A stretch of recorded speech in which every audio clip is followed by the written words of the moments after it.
Hello，大家好，等我今日用60秒時間同大家分享一下做甜品嘅小知識啦。咁一般大家咧都會買朱古力翻嚟啦，會製作甜品啦。咁但係買翻嚟嘅時候，你會發覺啦，究竟拆出嚟咧會見到咧就係白蒙蒙咁樣一片啦。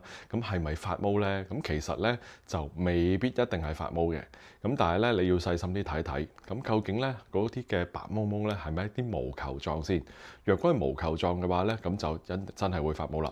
咁但係若果唔係的話咧，用手都好容易捽得甩嘅話咧，咁有機會咧係儲存嘅問題，而即係溫差啦，咁導致咧啲糖分咧溶咗，咁喺表面咧又風乾咗喎，咁咧變咗喺糖咧其實喺面頭，咁只要咧就好容易捽甩咗嘅話咧就會用得噶啦。